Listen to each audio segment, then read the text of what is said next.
Most of a story's value is estimated by the quality of its climax. The best stories have the most victorious, conflicted, or heartwarming conclusions. What might surprise you is what I consider to be the best fight of the decade and one of the best stories of the decade was not won by the hero. In fact, all three main characters fail at the peak of the 19th episode of Demon Slayer Kimetsu no Yaiba's debut season. But even though Tanjiro, Zenitsu, and Inosuke were inches away from death and had to be rescued, I still felt hopeful despite their losses. I'm Tanner from Ape Theory, and in this video I'll be breaking down the key moments around the Mount Nakagawa episodes of Demon Slayer that, when they first came out, set the internet on fire. It was seeing the show trending on Twitter that actually introduced me to it in the first place. But what makes it so gosh darn good? Is it worth the hype?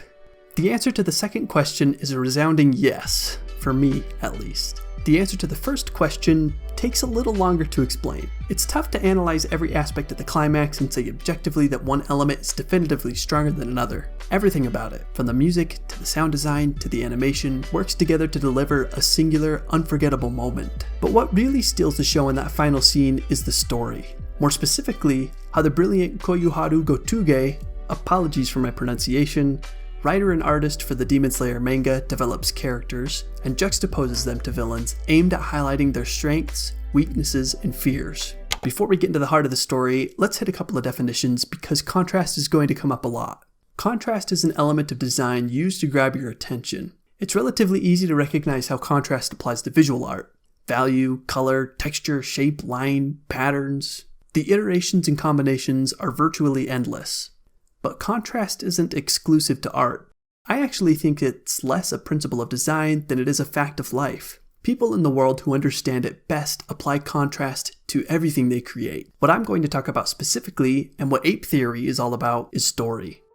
Contrast applies to storytelling in two ways: development contrast and juxtaposition.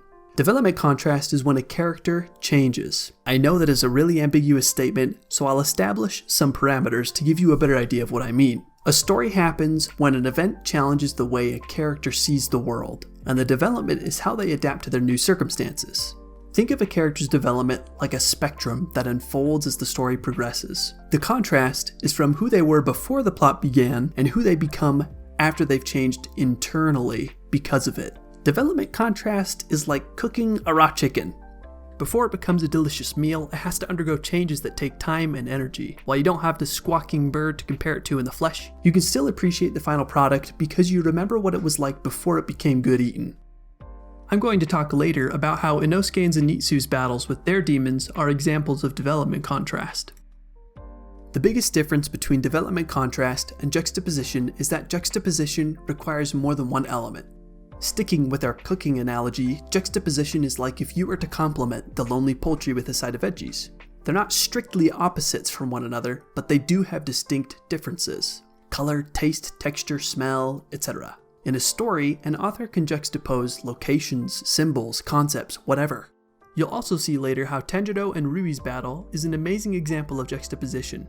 To sum up, contrast does not need juxtaposition, while juxtaposition needs contrast. If this is confusing, just remember that meaningful action begets meaningful change. And here's the astounding thing about Demon Slayer.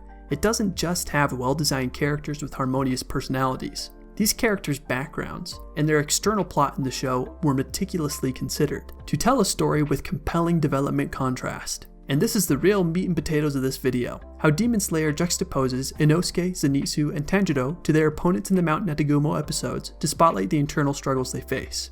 After meeting in the Suzumi mansion and recovering from the injuries they sustained, they were tasked by the Demon Slayer Corps to travel to Mount Nakagawa, where there were reports of demons. Inosuke charged him first, which encouraged Tanjiro, but Zenitsu stayed behind out of fear. Eventually, all three get split up and face their own powerful demons. To understand what makes these individual battles significant, we need to know who Tanjiro, Zenitsu, and Inosuke are inside and out, not just their two-dimensional personalities. That would be like having to cook chicken without knowing the process it went through to get that way. They didn't come from nowhere. Specific events from their past drastically dictate the entire way they see the world. Learning about a character's backstory through flashbacks or dialogue is called in medias res, a Latin phrase meaning in the middle, a term we'll be discussing more on the channel in the future. When we know what about their backstories when they were chickens shaped who they were, it gives their encounters with the demons context into each one of their individual internal battles. In other words, the action has meaning because we know why these events matter to the characters on a subjective, how does this affect me personally level, not in an objective, general sense of survival. That much is obvious. If they don't succeed, they will die. Peril is too generic a subject to attach any meaning to anyway. If that were the case, then every Michael Bay movie would be heralded as a storytelling masterpiece. Do not be mistaken, the life and death stakes are not the reason why the show is so good. The reason why it's so good is because each main character has a specific, internal, emotional conflict that we can relate to. I always try to get my act together, but I just end up running away or cowering in fear. And to get that kind of information that truly gives a story its power, we have to go back. Let me show you what I mean. Inosuke is not normal. What's that strange man doing? We've already established his boorish nature, but to know why, we need to take a closer look at where he came from. Inosuke was mysteriously abandoned in the wilderness as a child. Knowing that, it's honestly surprising that he is as functional as he is. Because he grew up alone and independent in the mountains, he adopted a life compass that directed him to become the strongest to survive. The meaner, the better. In everything he does, he has to be first. I don't have anyone I could call family.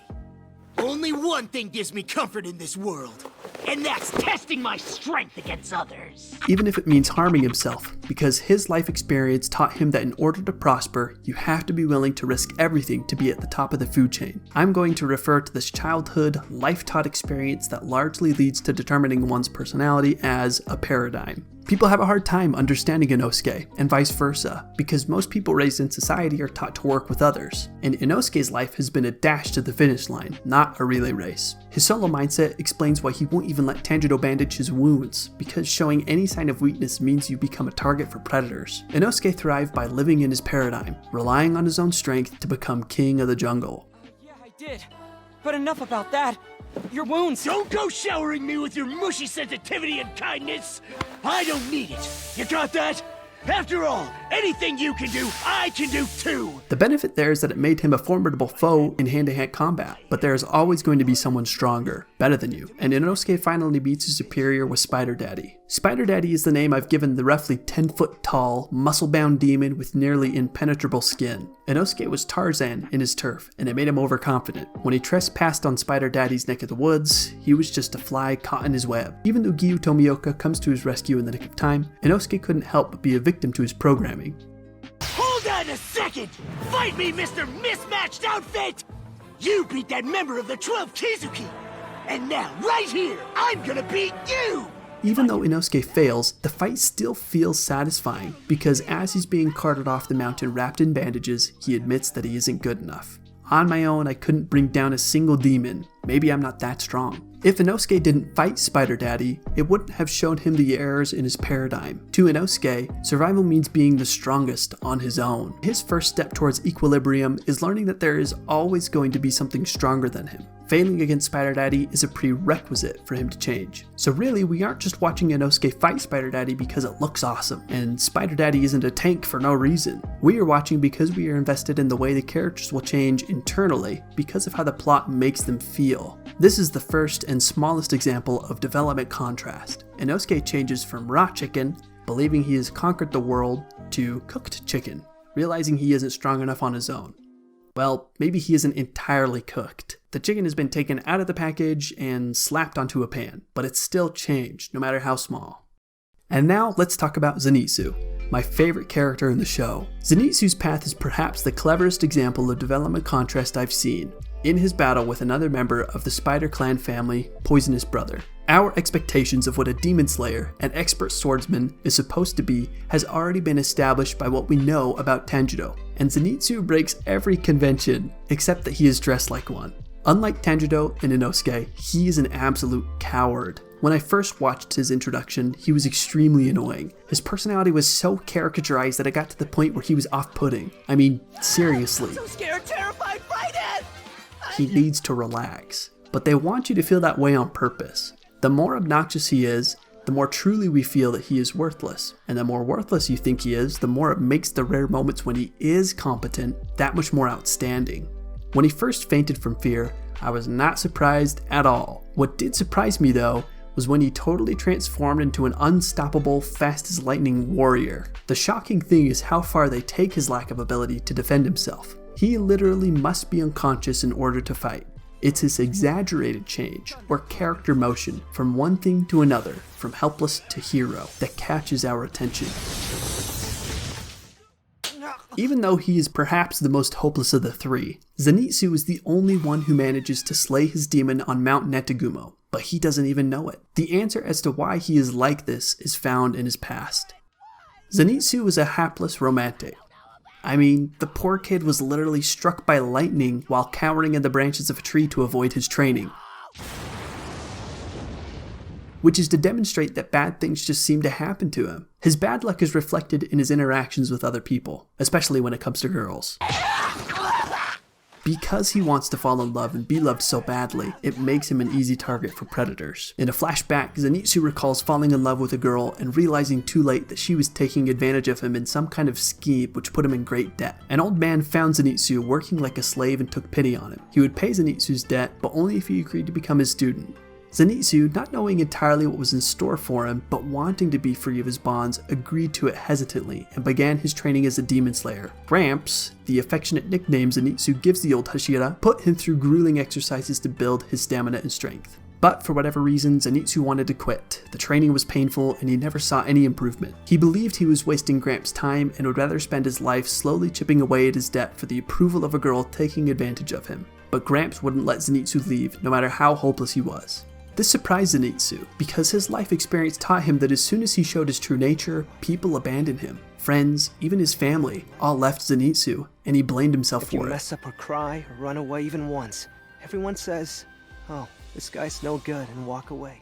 Everyone left him. That is, except for Gramps. For whatever reason, his instructor would not allow Zenitsu to go back to his horrible life. And even though the old man put him through exhausting training exercises, no one had ever shown Zenitsu they cared about him before. Despite the pleasure of finally having found one genuine relationship, Zenitsu tried to leave because he thought he wasn't good enough. And because Zenitsu greatly fears abandonment, he thought if he was a failure of a student, then Gramps is inevitably going to quit on him, just like everyone else. But Gramps knew he could make something out of Zenitsu. He wanted Zenitsu to believe that all his hard work would pay off, and in a way, it did.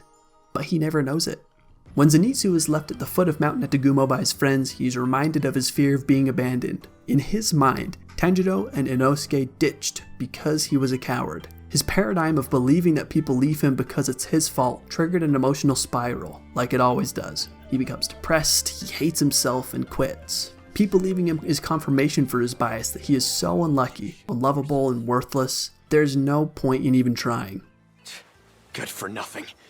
Any effort spent on you is an absolute waste of time. The only person he's ever known to break that cycle was Gramps, and this time he isn't there to force Zenitsu to get moving. After his friends leave, Zenitsu even wishes they had tried harder to convince him to come along. If they both had tried to convince me to go, I would have. Luckily for him, the only thing more powerful than his cowardice and his will to quit is his desire for female attention. What snaps him out of his stupor to climb the mountain is realizing Nezuko was on Tanjiro's back, but to get to her, he has to go alone. Unlike Inosuke, who faces an opponent bigger and dumber than he is, the perfect foil for Zenitsu is a foe he never sees, and hardly even feels. Without noticing, a tiny spider bites Zenitsu, and it's not until moments later that he looks down and sees his hand swollen and pulsating with purple veins. He frantically enters a clearing and encounters a terrifying demon called Poisonous Brother who gleefully tells Zenitsu he is going to die in slow and painful death to his venom. This fight becomes significant because we know Zenitsu's backstory. His life is pitiful, so he throws in the towel whenever the going gets tough. Dying from an insect he doesn't even see in Zenitsu's mind is just typical for him. It's as unlucky as being struck by lightning. Things like that don't normally happen to people. And if he's destined for failure, then why try? His friends have abandoned him, he doesn't have the attention from girls that he so desperately desires, and he's wasted the time Gramps spent to train him. So what does he have to live for? You could speculate and say a tiny part of Zenitsu might have even been happy he was poisoned. It's the perfect excuse for him just to give up and die. It was so hellish, I just wanted to die! I was hoping that happened during final selection, but since I survived, this nightmare continued to haunt me! If we never knew about his inclination to quit, then we wouldn't be able to appreciate how triumphant his eventual victory over Poisonous Brother is. It's clear to see the imminent external danger he's facing, but when we understand how deep-seated Zenitsu's fears are, it gives the action meaning. When we feel Zenitsu struggle, it transforms a cool yet superficial fight with a spider demon into a powerful moment where the external action ignites internal character development. But here's the kicker, and I need to apologize because I kinda just lied to you. The entire tragedy of Zenitsu's battle is that he doesn't win, and he doesn't change. Yes, he kills Poisonous Brother, but his quote-unquote greatest moment in the show happens totally unbeknownst to him. The true battle happens immediately after he kills Poisonous Brother. Zenitsu can't fight without passing out from fear. He kills the demon unconsciously, but when he wakes up, he doesn't have a clue what he just accomplished. In his mind, it was all a dream. A happy, peaceful dream. In it, I'm more powerful than anyone. And everything that Gramps taught me, all the time and effort he spent, it wasn't for nothing. Thanks to Gramps, I became strong and was able to help a lot of people. He never overcame his greatest weakness, so he never changed as a result. In Zenitsu's darkest moment, after he unwittingly slices off the demon's head, it feels crushingly pointless for him to cling to life because he's going to die from the venom anyway. Because there's no scary monster to fight, there's no level of skill, no amount of training that could have prepared him for this moment. And I don't mean that he's fighting against the poison. The poison is just a metaphor for mortality. And Zenitsu doesn't necessarily fear death. In fact, he welcomes it poignantly. What Zenitsu is fighting against is himself. And anyone who has had to resist their instincts knows that it takes some serious willpower. I know that may sound corny, but hear me out. Zenitsu hates his life for all the reasons I listed before. And he believes the only escape from those things is to die. And he only has to wait a few more moments until he gets what he wants. But what Zenitsu proves, even though he's in terrible pain from the poison, even though he believes he's a failed demon slayer, and even though he's about to die unpopular and totally alone, and even though he feels like a burden on others and absolutely despises himself more than anyone else, is that he will continue to fight until his final breath anyway. Don't ever give up. I can use the breathing technique to slow down the poison.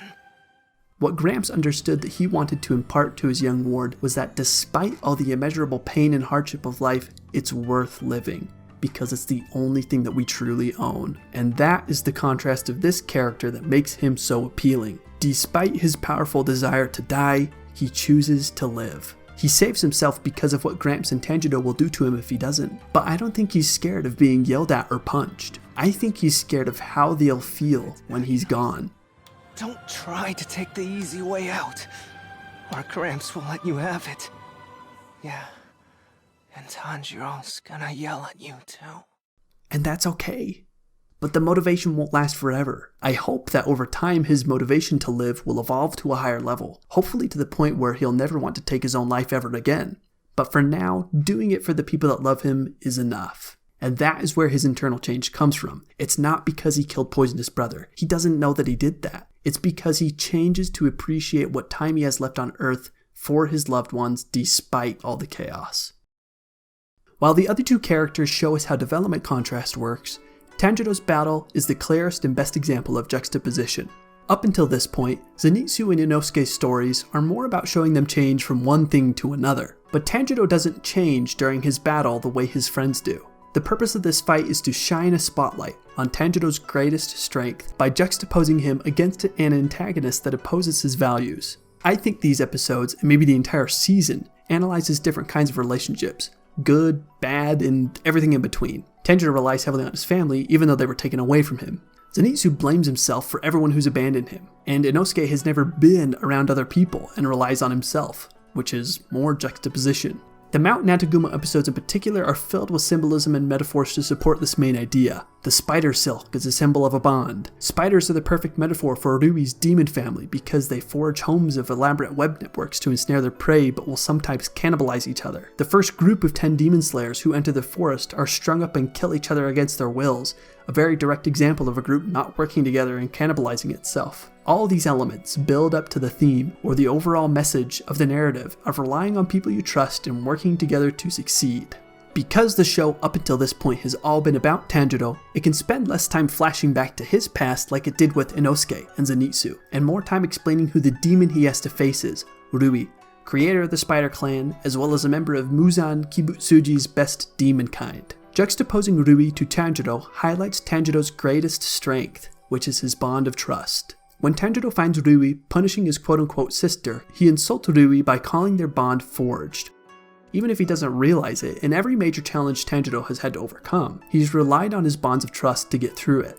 The most first-hand example of this is when Nezuko snaps out of her box to sacrifice herself for Tanjiro. It shows how close their connection truly is, that she's willing to give up her life to save his. And this makes Rui behave in a very strange way. It would be simple for this elite demon to finish the two off. Nezuko is gravely injured and Tanjiro's sword is broken. Instead, he's stunned at Nezuko's willingness to die for Tanjiro and demands that he hands his sister over to him. But why does he do this? What makes Rui unique is that he works together with other demons. But it's never a healthy relationship. He spent years saving demons in peril, as long as they promised to join his family. They ritualistically drink his blood to symbolize the connection blood relatives share, and he makes them look like him. He has a fake mom, a fake dad, fake brothers, and fake sisters. Then he uses the special bonds of terror he's forged with the Spider Clan to protect himself. When they misbehave, he punishes them. He wants his faux family to play a part, and his paradigm is that a bond of terror should be powerful enough to make them die for him. None of you were ever able to fulfill the roles you were assigned.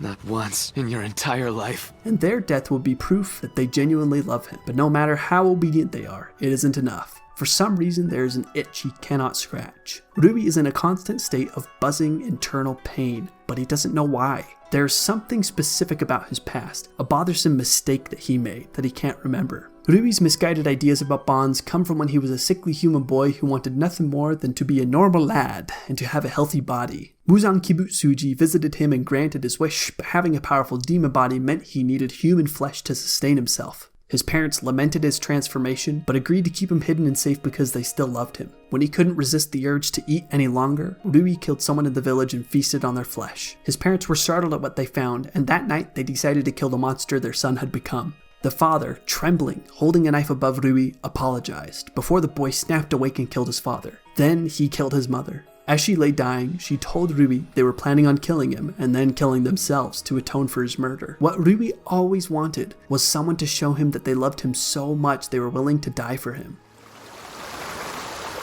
There was once a father who died trying to save his drowning child. Such astounding display of parental love. A true bond. This father who drowned had fulfilled his role as a guardian wonderfully. But true love is not conditional. It especially should not have to come at such a severe price just to prove that love is authentic. Even though his desires are twisted, we can at least understand why he wants it. It's what everyone wants, to know that they are loved. But what Rui believed he needed was powerful evidence that his bonds were sterling, which explains why seeing Nezuko sacrifice herself for Tanjiro made him want her so badly. If Nezuko were willing to die for Rui, that would mean she loves him very, very much. After however many years of living in the forest and killing countless humans, his demon mind became distorted and his memories fractured. Over time, he forgot what he even wanted in the first place, thinking he was looking for evidence of true bonds and forging them through bonds of terror. I thought that if I could feel a family bond, my memories would come back. The bond of a real family.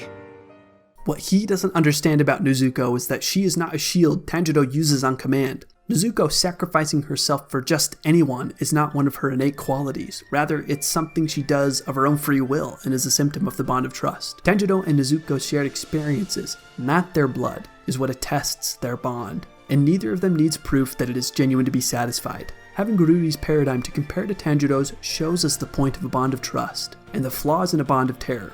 A true bond of trust is a relationship where they willingly give of themselves, unprompted, and expect nothing in return. Simply put, it's unconditional love. In the end, Rui, who constrained his minions to do his bidding, was defeated by a group of people who truly cared for each other. And I don't think it was a mistake that the final move that allowed Tanjiro to sever Rui's head was a family Kagura dance passed down from generation to generation, combined with the power from his sister's blood demon art, even though his family's dead, and Nezuko is no longer human. Their genuine family bonds gives them the power to sever Rui's false bonds.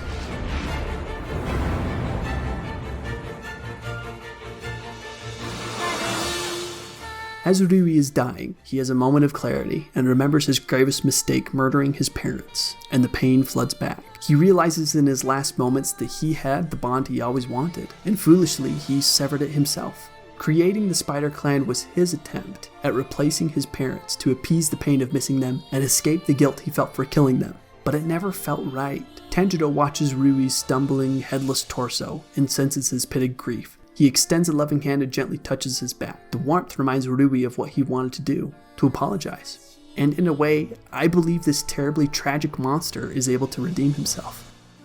When you watch the climax of episode 19, it looks incredible. But the true power in that scene, what really jerks the tears, is what the action means to the characters. Rui could have been some objectionably wicked, bloodthirsty demon that got in Tanjiro's way on his righteous quest to turn his sister back into a human. But Koyuharu did not want to exchange substance for spectacle. Rui is a three-dimensional antagonist because Koyuharu considered his background, and it didn't happen on accident. Rui's story is not arbitrary.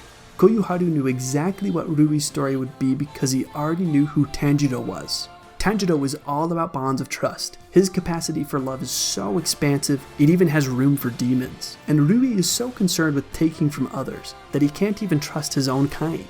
Rui's distorted view of family relationships is juxtaposed with Tanjiro's pure view of making genuine bonds with the people he loves. Koyuharu knew that with a character like Rui, for Tanjiro to face, we can more greatly appreciate the essence of their character. On his own, Tanjiro's bonds of trust almost go unnoticed. We'd all know something was there, but it wouldn't have any impact. When two things with unique complementary qualities are introduced, they have more depth. Koyuharu knew what message he wanted his story to deliver, and what his protagonist's path would be to deliver that message. But there are far too many coincidences for it all to be a happy accident. Fancy writing techniques and flashy action sequences don't matter if they don't have a meaning. Koyuharu first establishes characters with sourced, believable fears, motivations, and desires to give juxtaposition and jaw-dropping animations their power. I love this show to pieces. I hope it gets all the praise and attention it so profoundly deserves because it's an absolute storytelling clinic and a work of art. Hi everyone, thank you for watching our first video. Please consider liking, commenting, subscribing, or sharing. That would be awesome. We're planning on releasing a lot of similar content this year, covering all things story. Things like movies, books, TV shows, and video games. And speaking of video games, Dustin Hansen's video game history book Game On has just been released on Audible, and we're giving away 6 codes for a free audiobook. Leave a comment down below for a chance to win one. And we have another very early announcement for The Greatest Stories Ever Played, the sequel to Game On, where we break down the greatest storytelling video games of all time, which is scheduled to be published in 2022, so stay tuned for information on that. Anyway, thank you so much. Bye bye.